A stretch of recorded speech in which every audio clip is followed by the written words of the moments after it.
I thought at our age life would slow down. Not with everything we need to coordinate. My overtime, his basketball league, My podiatrist and her PT. his colonoscopy. Her allergist. We need to be in 2 places at once, which is no problem, because the Iowa Clinic has over 40 specialties all in one place.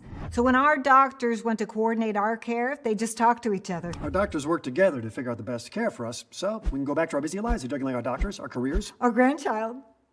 Care how you want it. Visit iowaclinic.com. What's up, guys? Welcome into the Cyclone Fanatic Game Day pregame show brought to you by our friends at the Iowa Clinic. Iowa State and Oklahoma State set to tip down in Stillwater here in about 10 minutes on ESPN+. Should be a fun one. I saw Oklahoma State now favored by half a point. I think that on KenPom last time I checked, it was 61-60. Oklahoma State was favored in this game, so should be a toss-up type of game on the road for the Cyclones. This is one of those games where I think we're going to see two teams probably trying to play a pretty similar style. Oklahoma State's not going to try and get out and run.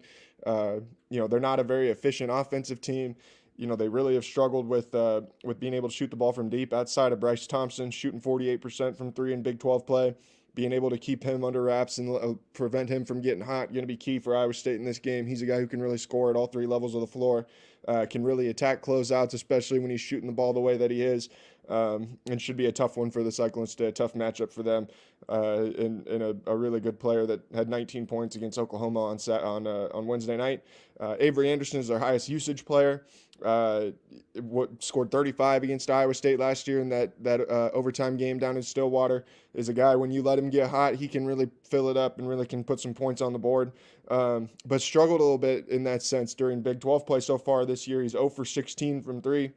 I think he's 9 of 54 from three on the year for like 17% or something like that. And, so another guy that if you let him get hot, we know, we've seen him against the Cyclones do it before. That he can really fill it up and really put some points up on the board. But the Cyclones going to have to be able to do a good job of closing out on him, even though he hasn't been shooting the ball very well so far in Big 12 play.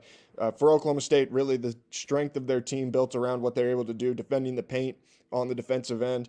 They're number 3 in the country in block percentage. Huge part of that. Musa Cisse is one of the best rim protectors in the Big 12. Was the co-Big 12 Defensive Player of the Year a year ago.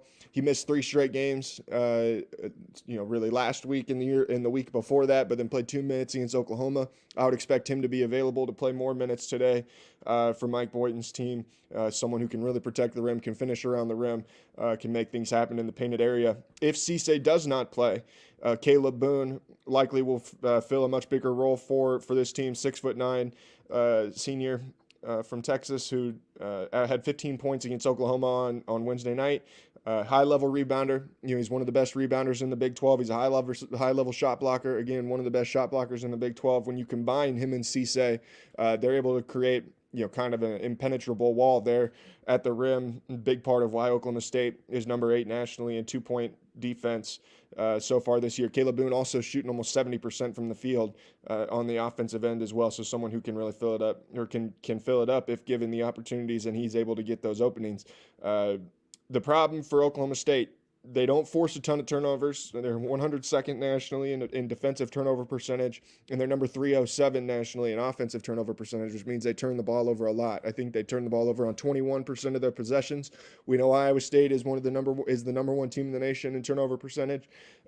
They do a great job of being able to force people into turnovers and force them into creating easy opportunities for the Cyclones on the other end. That'll be the thing that I'll be keeping an eye on early in this game. Are the Cyclones creating havoc? Are they able to force turnovers? If they are, I think this is a game they can go on the road and get another win and set up a huge clash Tuesday night at Hilton Coliseum with Kansas State. Obviously, that game could become even bigger depending on the results of this game down in Lawrence going on right now. TCU with an early lead over Kansas in the first half. So that'll be one to keep an eye on as Iowa State and Oklahoma State progress throughout the afternoon. I hope everybody enjoys the rest of your Saturday. Enjoy the NFL playoffs here and all the Big 12 basketball coming up later this afternoon and tomorrow. We'll talk to you guys again after the game here on Cyclone Fanatic.